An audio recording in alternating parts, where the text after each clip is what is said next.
Alright guys, another video here.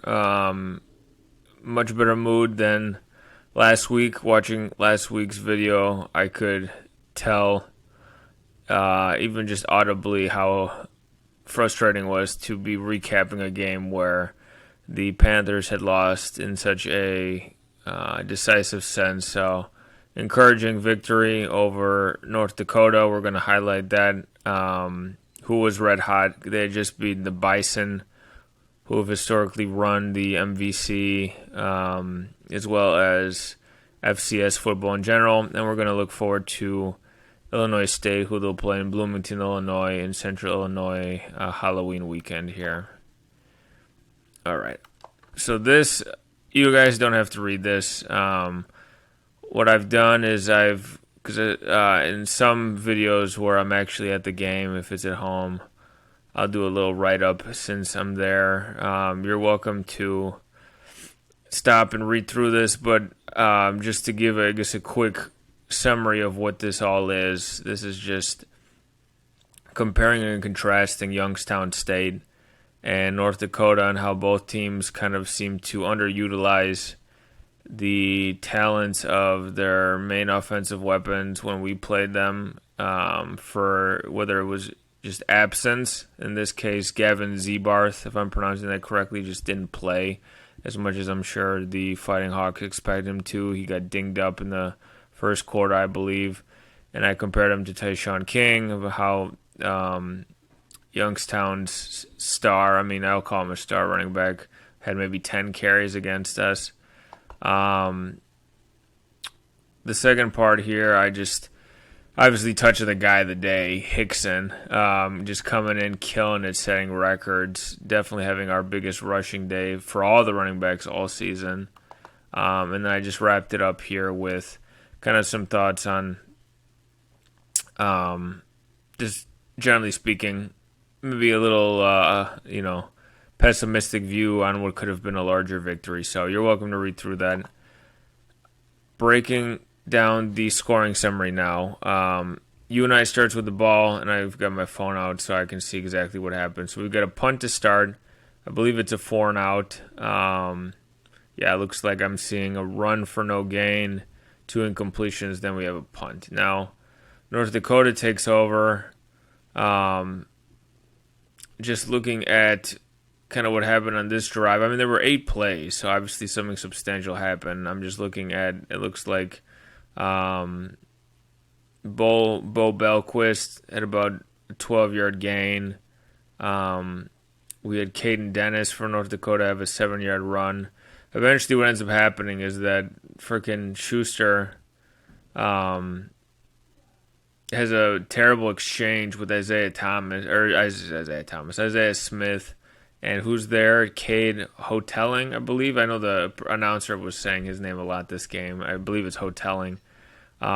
Just comes in. It almost looked like Schuster got afraid of Hoteling. Schuster, by the way, is a very short dude. He reminds me of SIU's quarterback from a couple years ago.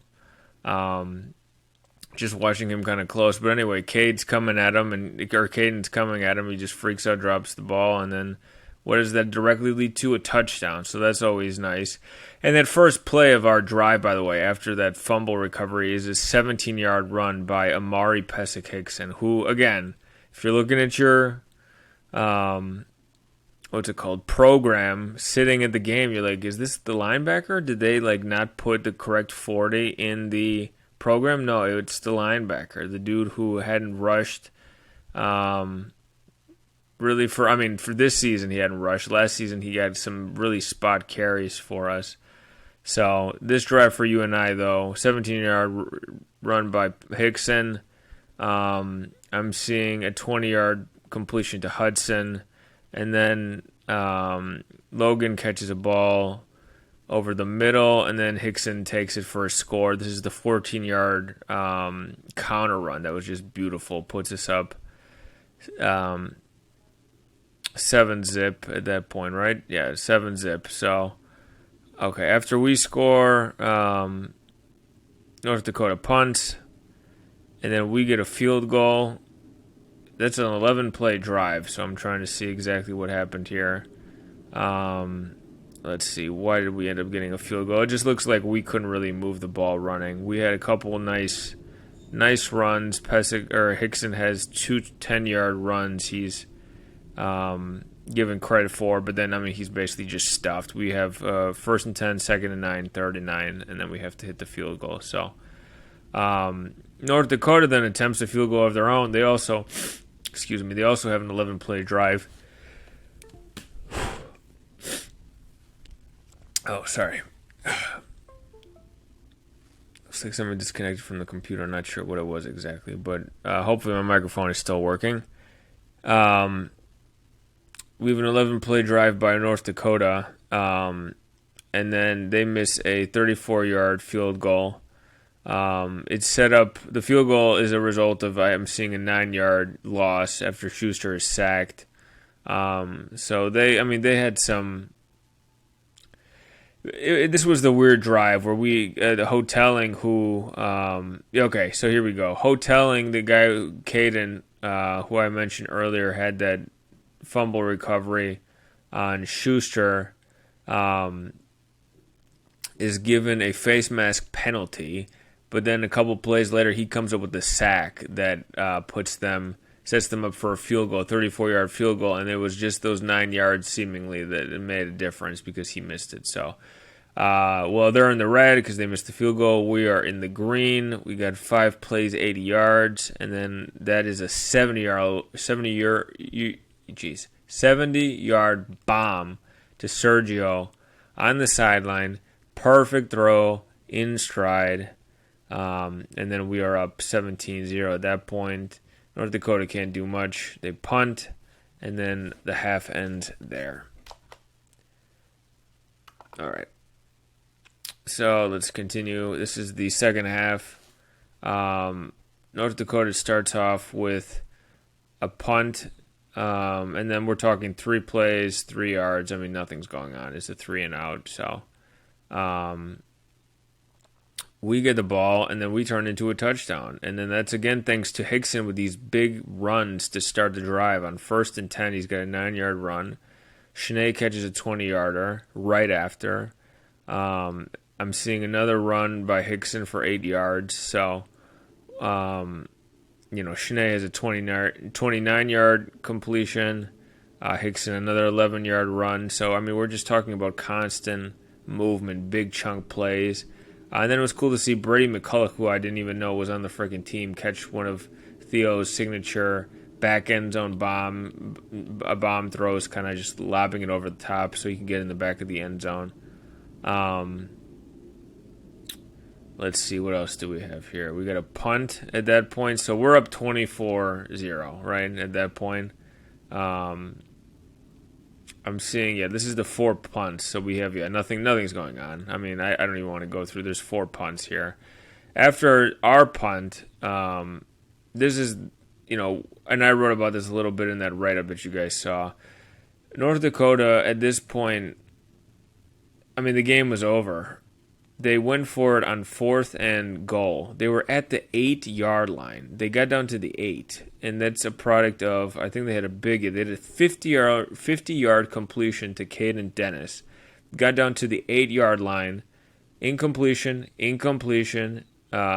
short completion for 3 yards, and then incompletion. That's how the game went. Dale Sean Staley had what could have been a pick in the end zone. He was probably just smart to let it go because then we got the ball back at the 8. And would it have been a touchback? I actually don't know. But that's all she wrote. We punt. Corey Thomas then gets a pick. It was really over before Corey Thomas had the pick. I think with a score 24-0, I was ready to leave at that point because before Corey Thomas got, what's his name? Schuster's first pick of the year, by the way. Before the pick, and then we still get a field goal, I believe, right after that pick because the interception happened in favorable territory for us. So I'm seeing a couple runs by Hickson, Josh Jenkins. We forgot we had another running back comes in and starts doing a little bit of cleanup work, and then Cook hits a 35-yarder. They punt again, and the game is over. I believe there was a fumble as well, if I'm not mistaken, or either a fumble or they just mishandled the snap. So these are the offensive statistics. They only completed 13 passes, but as usual, 239 yards, nothing to sneeze at. Pesek Hickson, I mean, phenomenal, coming in as fifth, sixth string running back. I mean, you can go through after Jenkins is the third. Then we already had Rock playing last week. That's the fourth. He's got to be fifth or sixth. Receiving, Shanae had quality work.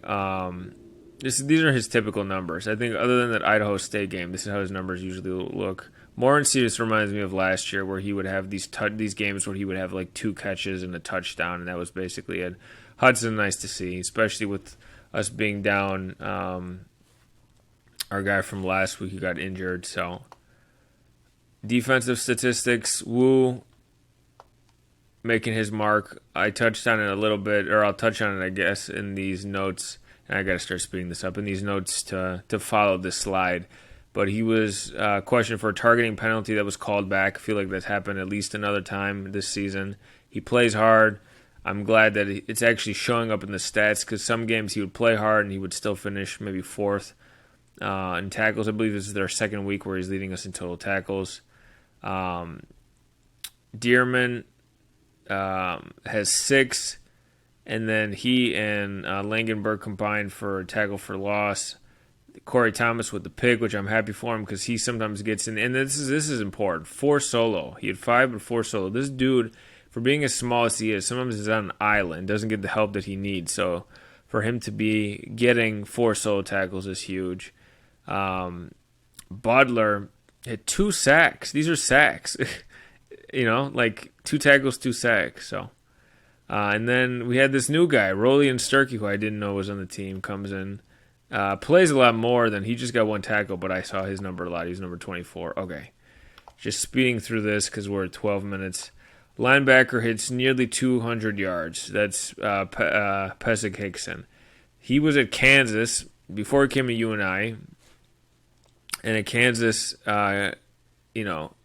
he, and I can pull up the stats, but he had 2 seasons where he ran there. Both seasons he accumulated at least 150 yards. I believe in one of those seasons he had 200. There was one game in particular when he was a true freshman. He ran for 100 yards against TCU. So the dude can run. I think for whatever reason he transferred, and then at UNI he wasn't getting touches, and he switched to linebacker, but he only had 1 tackle on the year. So huge game for him. The way that he runs, I was jokingly comparing him to freaking Brandon Jacobs from like 2006. He's so big. He runs low. When he gets tackled, he almost pops up. Like the momentum of him getting tackled almost seems to bring him back up because he runs so low. He took advantage of holes, but there were sometimes, it was just him just bursting through and then bursting on the outside because there were a couple counters. I know he scored his first touchdown kind of this Madden-esque counter to the side. We had 2 holds on kick returns, which didn't make a huge difference, but it did affect our field position. Ooh, I already touched on this. I like how he responded. He was just playing hard on Isaiah Smith. Isaiah Smith seemed to match Wu's energy, so when they collided, it was fun to see. And then again, also touched on this, Day only needing to complete 13 passes, but that's because we had a running game. There are some games where it seems like Day, especially last week, Day it was just a one-man band trying to get everything going. So, Illinois State, touched on briefly, they're 25th nationally. They'll go down because they lost to Youngstown, who's nothing to sneeze at either. Close game. QB puts up 5 scores. We played them last year, and this dude, Sapkovich, I want to say, David, had a big game for them. He also was good last year. I remember he was not a no-name last year when we played them at UNI.